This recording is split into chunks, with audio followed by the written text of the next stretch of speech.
This is Art Sense, a podcast focused on educating and informing listeners about the past, present, and future of art. I'm Craig Gould. Over the next several weeks, I'll be featuring a range of conversations that took place recently at and around the world's largest NFT conference, NFT.NYC. On today's episode, I speak with artist, author, and collector Anne Spalter. Anne's artwork combines traditional mark making, digital tools, and a collection of symbols to produce work that is highly collected. Her large-scale public art installations are in high demand, with one living in New York City's busiest commuter hub for almost a year. Nearly 3 decades ago, Anne created the first digital art classes at Brown and the Rhode Island School of Design. That led to her writing the book, The Computer in the Visual Arts, which has become the go-to text for the instruction of the topic. In the process of writing that book, she and her husband, Michael Spalter, found a passion for collecting historically significant works of digital art.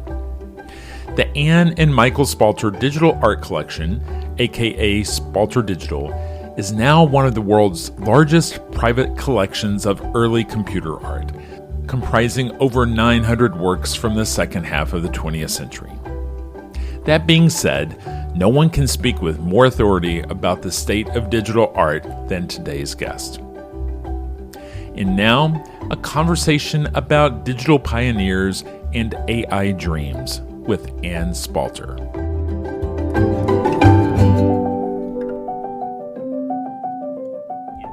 Thank you so much for joining me this week on the Art Sense podcast.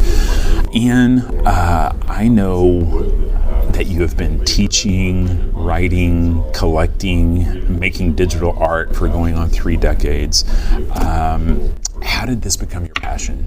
I loved art, was creating art, ended up going to art school, was happy as a traditional artist, and in fact didn't like the idea of using a computer in the arts. So I was really kind of against it to begin with. I thought you had to be using your hand, interact with a physical medium. The idea that you would write some instructions and it would, make something. I wasn't on board with that at all. But I graduated and it was the 80s. My parents stopped sending me a check. I actually had 3 majors at Brown. Visual art, mathematics, but just pure math. Sure. And a sort of literature-based independent thing, which you can do at Brown. Right. I thought I'd get some fantastic job, but it was like my majors were so abstract. The career office, I did a strength sort of test. They said, you can be an actuary. I had to look that up. It's like you predict when people will die. I ended up going into banking because it was the 80s. Everyone was going into investment banking. Didn't really know what that was. It turns out to be very lucrative, so it was good. I made money, but you work 1 million hours a week. I had no time to do art, but I had a computer. Right. So because I'm actually an artist at heart, I began making art on the computer in my little cubicle. Right. And I began realizing how powerful a tool it is to make art with. Right. I also began realizing I was not a banker. Right. And that I should maybe go back and get an MFA or leave banking. So I applied to RISD as a graduate student in painting and got accepted and went back. And I thought, okay, I'm done with the computer again. I'm just going to make a painting. And then I did something and I regretted it. And I thought undo, in my mind. Right. I'm so used to being there. And nothing happened because I was back in the analog world. And I just realized it's such a powerful visual thinking tool. Mm-hmm. And I wanted to combine the power of the computer, but also, the lovely feeling of analog media. So that sort of was my project as a graduate student. And I've been using the computer ever since in different ways. What's interesting in your story, just a few weeks ago, I had artist Vera Molnar on my podcast, who also went to Brown, who also didn't study art. She studied a philosophy degree very akin to poli-sci, right? And so, I think it's something really interesting about Brown that, both of you went there. I think I already didn't necessarily study art, but art.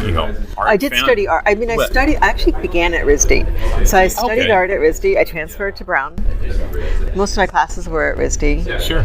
But I just didn't study, the computer and art. And actually, as a graduate student, I wanted to take classes to learn more about the computer and art, and there weren't any. Right. And I was asked to teach one to, help everyone learn more about it. And so it was sort of the one-eyed leading the blind. But It's a great way to learn more about something. And because there weren't really the resources I needed to do that, also led to my writing the book that I eventually published. So you went to RISD to get your MFA. Yep. I got that right. Okay. And so then did you go from there to teaching at RISD? I started teaching their first fine art digital computer course, and then Brown asked me to teach a version of it as well, and for a while I taught a joint Brown-RISD digital fine art class. Then I was moved sort of into the computer science department at Brown, which was fantastic, and they have an amazing internationally recognized computer science department. I got to work with Andy Van Dam, who is a co-founder of the department and a huge figure in the computer science graphics field. Sure. And worked there in the computer graphics research group, doing just like creative graphics research, interface design, and was an artist in residence with the computer graphics research group for over 10 years. So you came to this space at a point where there's no textbook, there's no curriculum, there are no lesson plans, or looking back, I feel like a lot of the instruction kind of started with you and your book, The Computer and the Visual Arts. Well, I mean, there were schools that were School of Visual Arts had started a program, so there were people doing things, but certainly not to the extent that there are today. Right. And a lot of us were developing our own things. We're obviously sitting here in the world's largest NFT conference, right? What is it about NFTs that pique your, did NFTs pique your interest right away? I mean... so this is something I never would have predicted or anticipated. And when I began using the computer in my art, as many artists discovered, there was a lot of hostility and pushback. So when I, told people, visiting critics, when I was a grad student, I use the computer to make this, people literally refused to look at my work. Not even like I saw it and I don't like it, but I won't look at it because he used a computer. And many of the pioneering artists who, now are being asked to do museum shows and things, could not get their work shown anywhere for decades because of the hostility from the traditional art world to anything using a computer. So why is that? Why is it that it was a medium that was overlooked by the art world? It's still overlooked by the art world.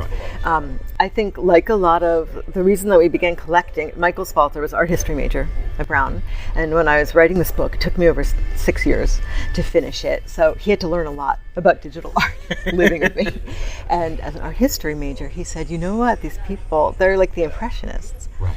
They all know each other. They have bodies of amazing work. They show together. They've studied art, they're sophisticated people, but they're really separate from the academy. Right. And they're like the Impressionists. They're like every art movement I've ever studied. Right. So, and we should help support them and champion this movement. And that's how we actually started collecting their work. So I think it's actually a kind of a common story in the art world. And maybe it's even unfolding faster than other movements. Yeah. We're just sort of accustomed with the internet to things happening, really quickly. But so some part of it is just that it's new. Sure. Other reasons are that the computer, when those artists started using it, you didn't have, like the computer we have in our phone, which is more powerful than the one used to, send men to the moon. Right. They could only use computers in big institutions like Bell Labs, the government, corporate computers. So it was associated with things that many artists didn't vibe with. Right. And you had to learn how to program. They didn't have screens in the beginning. You had like a stack of punch cards. Someone would run them for you at 2 a.m. You didn't know what you would get. It was extremely challenging and somewhat bizarre. And also the hand wasn't involved. Right. So similarly to photography, where in the beginning, people said, oh, it's not an art form. Anyone can press a button and get a photo. And then after a while, people realized Ansel Adams presses the button. It's different than when you press the button. That was part of the comment I had made on the panel, is that I feel like there's been a long history of the art world being tied up with craftsmanship and a number of hours there. And a lot of that has changed since things have, since we've gone through conceptualism and minimalism, and what's between an artist's ears is more important than how it's being executed. And that's the reason we're able to have teams in the studio execute an artist's vision. But in some way I feel like part of the reason it was discounted is because they felt like the computer was somehow, cutting corners. Is that true? No, I think that is, and that's still an issue, that there's an assumption that the computer is sort of usurping the creativity of the artist and doing something that it shouldn't be, taking over some sort of role of creativity. And I think part of it has also been a kind of CP Snow, like two cultures problem. So, he said that like artists, scientists and humanities people don't understand each other and don't speak the same languages. And the problem is often on the humanities side of things. So if you ask a scientist about Shakespeare, they know about Shakespeare. Right. But if you ask humanities people about, the second law of thermodynamics, they often don't know what you're talking about, even though these things are equally important. So art critics often have no idea what a computer program is, what an algorithm is, how these artworks were made. So it's hard to understand them and why they're important. So they looked at them and it just looked like people didn't understand that modernism had already happened. Right. And they were sort of, revisiting it, but too late. When I go to your website and I look at your CV, the oldest date there is your book. And then, your history of exhibitions and media, those dates start at like 2016. It got so long. I took all that off the web. I was trying to figure out, is it? It looked ridiculous having this pages and pages of stuff. Trying to figure out, has it been, condensed, or was there a point where you were just shot out of a cannon? No. No, I started showing things much earlier, but mostly people want a CV that's like 3 or 4 pages. So I figured that.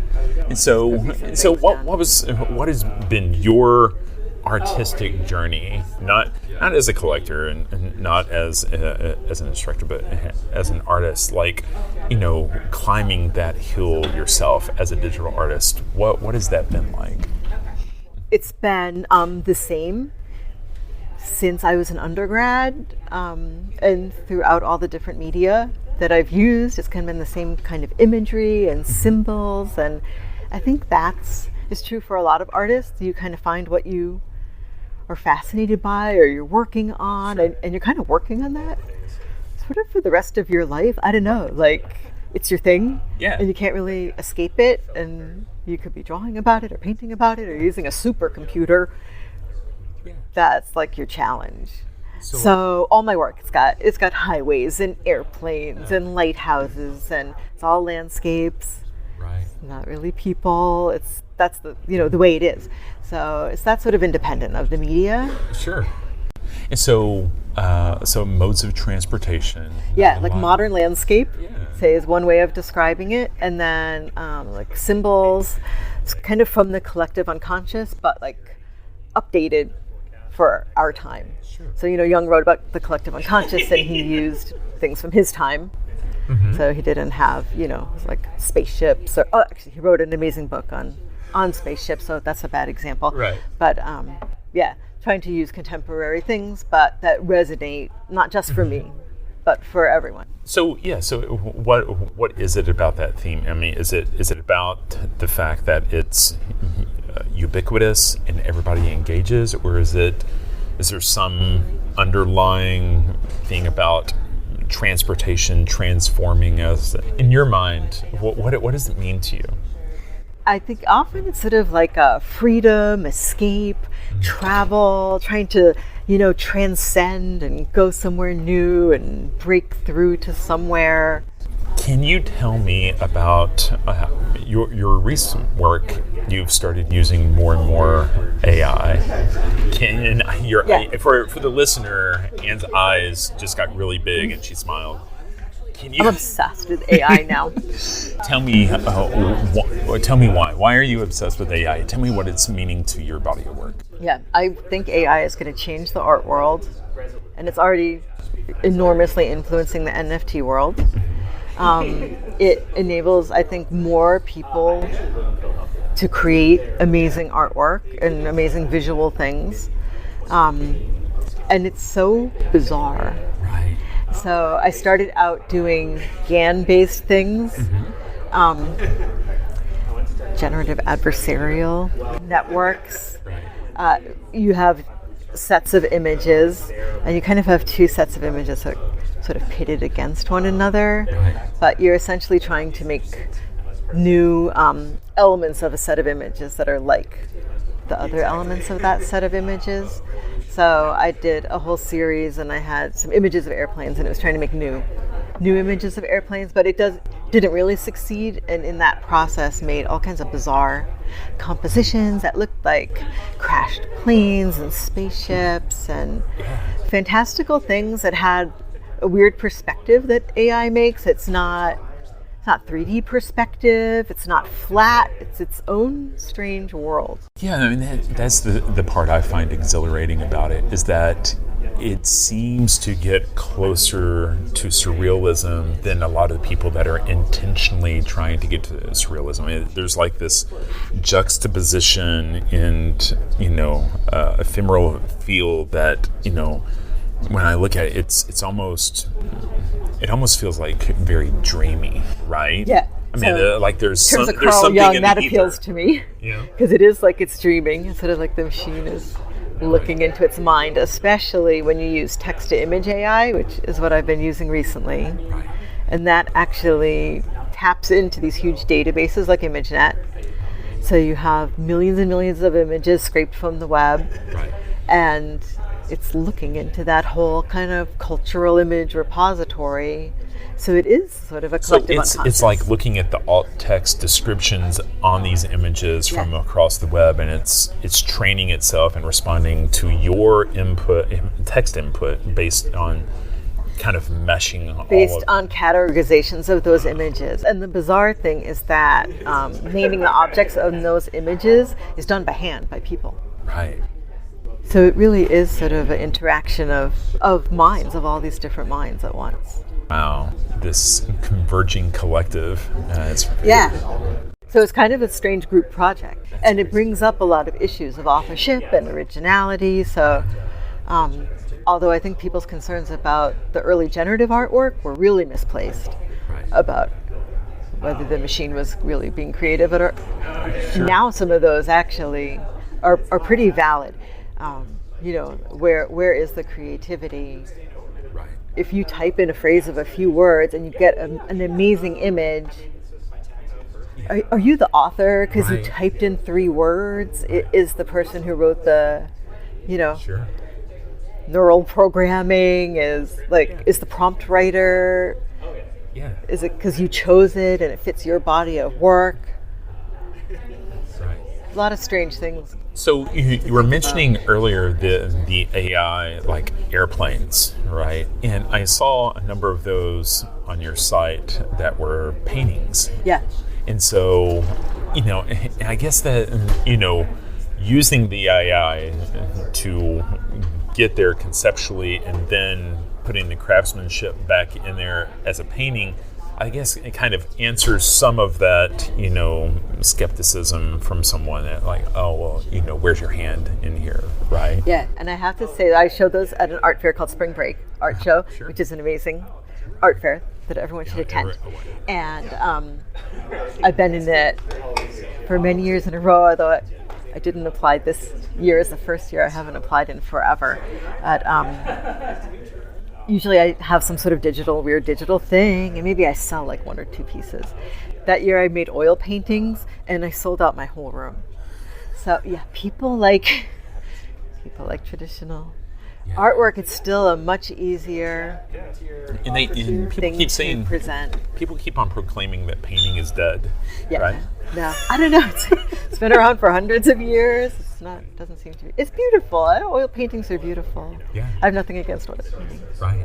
And but I made those because it was the earlier days of all of these processes, and the output was very low resolution. Right. So I actually couldn't show it Right. the way that it was delivered to me. Wow. And that I thought, how can I use this great composition? And I thought I can, blow it up and render it Yeah.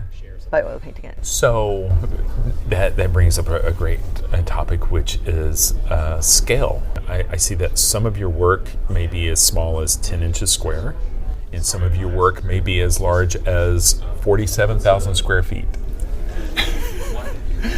Tell me about the role of scale in your artwork, and how do you choose? And I guess the technology is catching up to the point where this can be as big as you want it to be, right? It's still hard with AI because it's so computationally expensive that most of the output is pretty low resolution by the standards that people are used to working at. If it's a vector-based thing, which a lot of the algorithmic art is, you can be any scale. Mm-hmm. If you're working with a raster graphics, Photoshop, kind of photographic-based thing, then you can be more limited. But I like things to be large scale because it is largely landscape artwork. So if it's at a scale where you're in the landscape, I think that does work well for a lot of my pieces. So I've done a lot of installation work and public artwork where you're immersed in some kind of space, and the artwork's around you. Somebody that only knows about artwork online maybe doesn't appreciate color-filled painting unless they go to a museum and they stand in front of a Rothko, for example, and are, just enveloped in the art, right? And so... Yeah, it's ironic that a lot of digital artwork doesn't look good just seeing it on a screen. If it was created on a plotter. Right. It can be a lot of very fine lines and amazing detail that you just don't see if you're looking at a little image on your screen or on your phone. So it's actually wonderful to go to shows of early computer artwork, and a lot of work looks better on a large monitor, or it's actually created in some way that you need to see it in person. So now you're beginning to sound like a collector. And so it'd be a great transition to, what do you look for when you're collecting digital art? Like, what is it, are there particular qualities, or is it a gut feel, something that speaks to you? Or is it somehow tied to what your perception of the historical significance of this work is going to be? The collection is very focused mostly on the early digital, computer artwork, but we only collect things that we like. Right. So the theory from the beginning has been, if all of this turns out to be something that no one else appreciates, we love it, so it'll be something amazing to have on the wall. You can't lose that way. So I think people that collect sort of more for speculation, it's a different mindset. Sure. So we never sold anything, and I don't think I could acquire something that I don't think is a good piece of art. I don't know, it would be painful. So let me ask you, as an artist, do you do much trading with the other artists? Yeah, especially with NFTs. So that one of the many things that I like about NFTs is it's really easy to trade work. So, I have a lot of artist friends, and in the traditional art world, we've often said, we should trade work or collaborate. But the logistics of it, it's hard to do. It does happen, but it's harder. But with NFTs, it's what's your wallet address? And it's a few clicks of the mouse, and so much more frequent. I was having the conversation backstage with the other panel members here at NFT.NYC. I was explaining that I was going to be talking with you and your background as a collector of this historically significant digital artwork, and people were very interested to know where are the origins, right? And I have taught art history, and I just within my lifetime have seen such a drastic change in what we consider the canon of art, right? My question to you is there someone in in your collection in this digital art space that you foresee in 20, 30 years that is going to be discovered and recognized to be on par in terms of significance as their traditional art world contemporaries of their generation? I think a whole bunch of them will be. And the one who I think even right now is becoming recognized that way is Vera Molnar. You can tell we really hear it. Yeah, exactly. At NFT.NYC. Vera Molnar, whose work is amazing, is really at the age of 98. Becoming internationally recognized and shown and written about and collected by MoMA here in New York and other major museums, and I think rising right up to that level. Right. So a lot of that art, based on what you were discussing earlier, how a lot of, when we think about the early days of computer art, we're talking about punch cards and mainframes that filled up entire basements. Was a lot of the output from those early pieces physical? Like a plot, or were they using a plotter? Like what of the work that we have? Like, what does it look like? What does it feel like? Yeah, it's India ink on paper, drawn with a plotter. Some of the work is photographed from a screen. So we have actually some early work that's photographed from an oscilloscope. Mm-hmm. So it's even like pre-digital. Sure. But mostly plotter based, because there were like raster based printers. Absolutely. So there were impact printers later on, but artists like plotters, and artists still use them. I don't know if you see like plottables, and people have the AxiDraw now. It's beautiful plotter, and unlike an inkjet printer that prints raster, like line, the plotter draws, so the ink or whatever you're drawing with, the lines go on top of each other. Sure. So you have the physics of light going through multiple layers of media.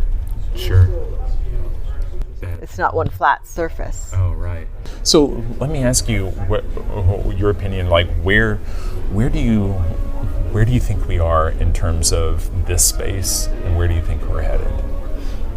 Well, that kind of ties back to, you were asking me about NFTs. Yeah.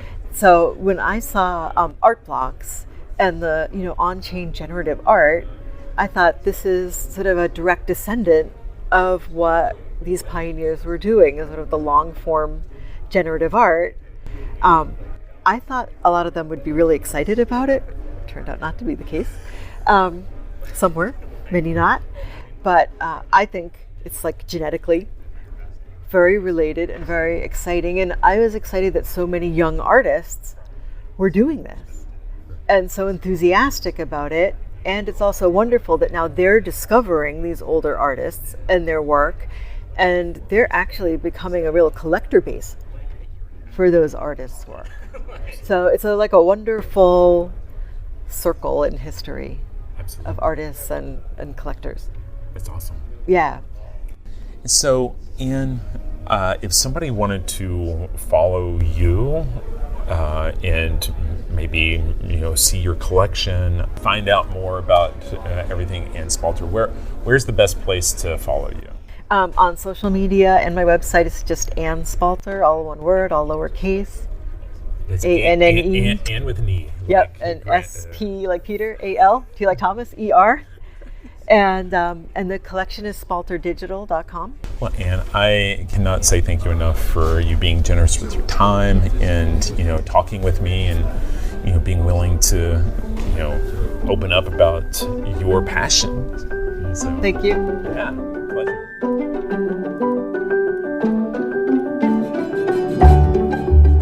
That's all the time we have for this week.